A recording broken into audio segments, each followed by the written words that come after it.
So I'm back. So I actually wrote the story singularly, and I got a book and I found it. Oh, I'm famous. I found the story in here.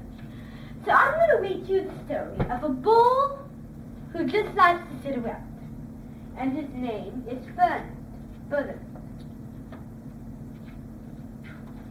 me find it. Go to the beginning. Okay, beginning's a little bit far here, so just a second. I do a few. Okay. So as I'm reading, I'm going to be showing you the pictures. And this is out of a book. This is out of a children's classic book. So it looks very big, doesn't it? But the story I wrote is so that children could read it, they could flip the pages, they could get it over with. But at the same time, they can think about how that really feels to be in the bull's position. How nice it would feel for the bull. So that's what we're going to be doing. So as I'm reading, I want you to be thinking about how the bull is actually feeling. And think of how you would feel if you were in the bull's position. And then we'll talk about it. So this story takes place in Spain. It takes place in... Now I have to give you a geographical question. A social studies question. What is the capital of Spain? It is the biggest and most populated city or town in Spain. Madrid, yes. So that's where our story takes place. I actually wrote the story on card paper, and then I transmitted it to a computer. This is not the actual, well, take it back. This is the actual drawings that I drew up from the computer. So as I read, I will be showing you each one. So once upon a time in Spain, so you see the castles. See that? I just want to make sure that you guys can see. Look, castle there, see? Okay. So, it takes place in Spain. In Madrid, Spain, there's a lot of hills. And there's a lot of mountainsides. Well, not mountainsides, there's a lot of plateaus. The hilly side going down to the water. So it's like a kingdom. It looks like Terabithia, doesn't it? Looks like Terabithia because it's a big castle. It looks like it's on a remote island in the middle of nowhere.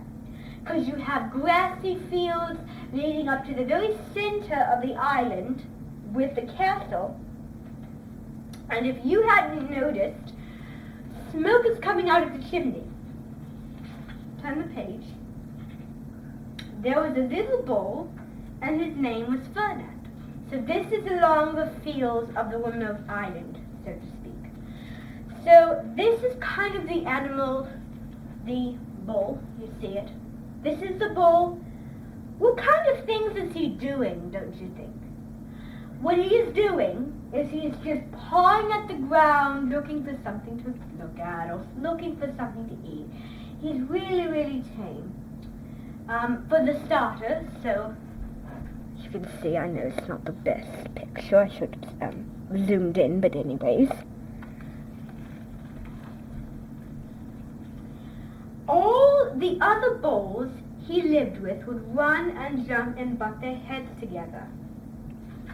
Look at the other bulls. And think about the fact that he was not one of those bulls. He was alone. And he wasn't part of their club, you see. See that? I hope you did. Okay. But not Fernand. So look at him. He is alone on a hillside, and he has no friends to play with. He's just walking around, and so there he is. See him? On a hillside. he liked to sit just quietly and smell the flowers. Look at him. So, he's alone. And because he's alone, and he can't be friends with the other bulls, he found him something to do. Found him something to like that he never did.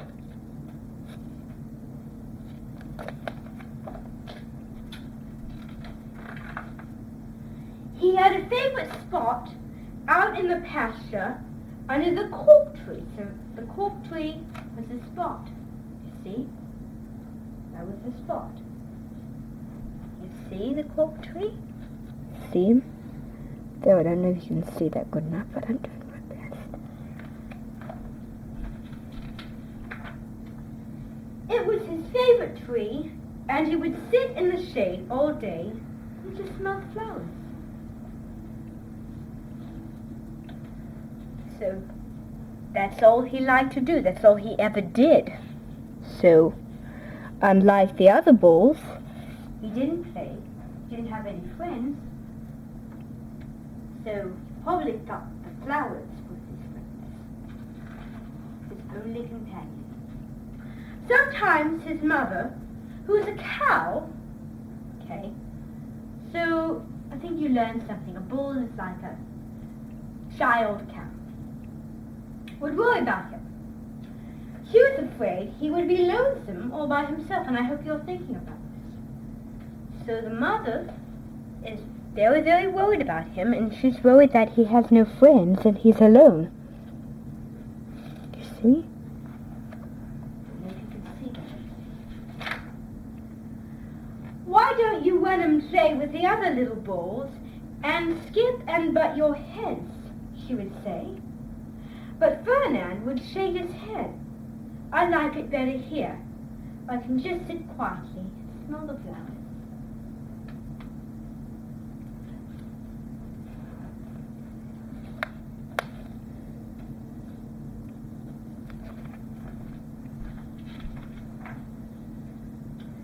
His mother saw that he was not lonesome, and because she was an understanding mother, even though she was a cow, she let him just sit there and be happy.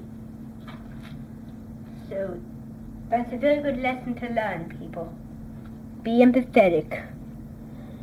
To each his own. If your son likes something and you don't like something, then that's not your problem. Worry about you. As the years went by, Ferdinand grew and grew until he was very big and strong.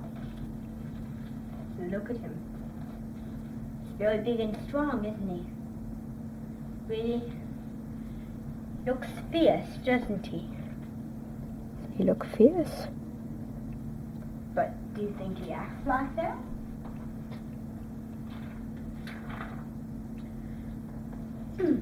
All the other bulls who had grown up with him in the same pasture would fight each other all day. They would butt each other and stick each other with their horns. What they wanted most of all was to be picked up at the fight bulls in Madrid. So these are the bulls, and they were fighting over which bull would go to Madrid. But of course, there was one bull who didn't want to. Guess who it is? Right? Hint, hint. But not Ferdinand. He still liked to just sit quietly under the cork tree and smell the flowers.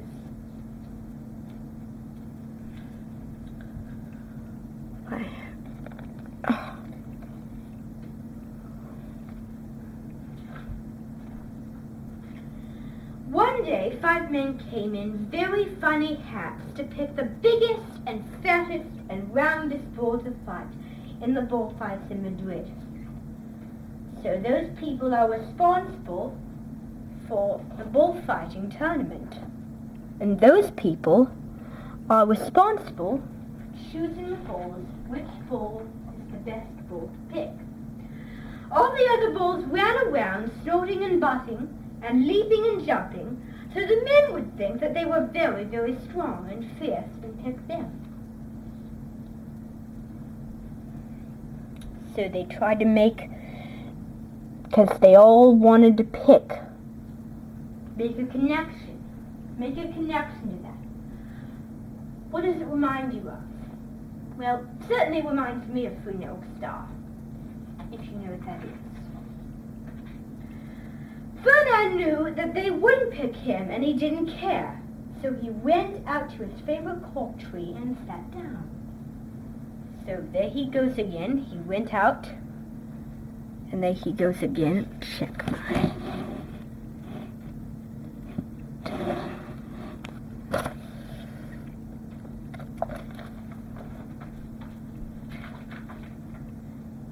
He didn't look where he was sitting, and instead of sitting on the nice, cool grass, he sat in the shade of in the shade, he sat on a bumblebee. Well, I'm not afraid of... But you're very right. They're not as harmful, but they can still sting you. They don't really... Well, if you were a bumblebee and a bull sat on you, what would you do? Obviously, you would sting him. So that's exactly what he did to Ferdinand.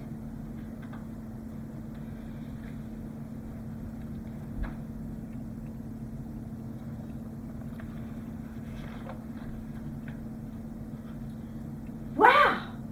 Did it hurt? Ferdinand jumped up with a snort.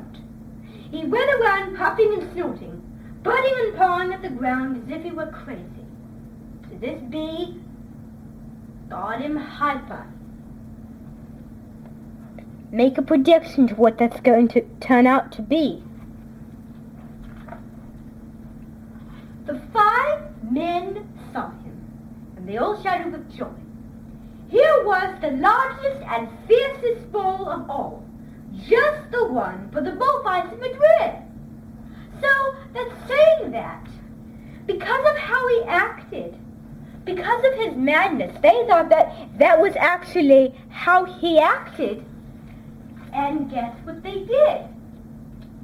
His life was changed. So they took him far away to the bullfight day in a cart. Look at how many horses there are. I never saw so many horses.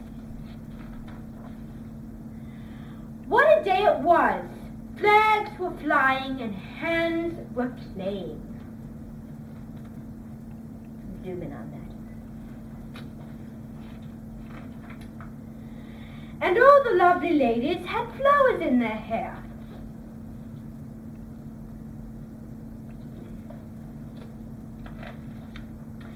They had a parade into the bull ring. So they had music, they had a parade, the whole thing beginning. Then came the banderillos with long, sharp pins with ribbons on them to stick in the bull and make him mad. So it's a game of fierce position, level 1. Next came the picados, who rode skinny horses, and they had long spears to stick in the bull and make him madder. So madder, level 2. Then came the matador, the proudest of all. He thought he was very handsome and bowed to the ladies.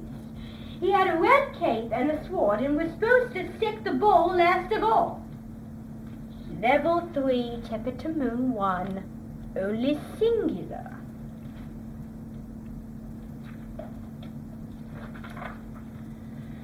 Then came the bull, and you know how that was, don't you?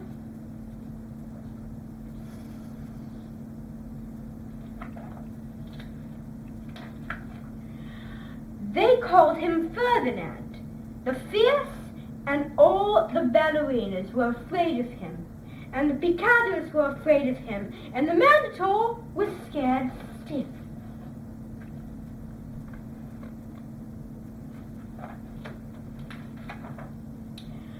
Ferdinand ran to the middle of the ring, and everyone shouted and clapped, because they thought he was going to fight fiercely and butt and snort and stick his horns around.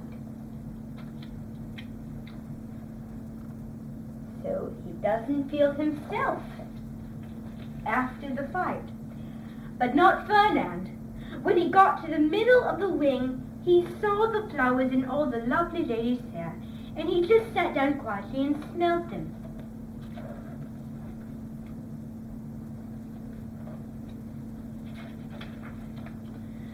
He wouldn't fight and be fierce no matter what they did. He just sat and smelled. And the ballerinas were mad, and the picados were madder, and the Mandatoor was so mad he cried, because he couldn't show off his cape and sword. So it's too sad to be vain. So they had to take Ferdinand home.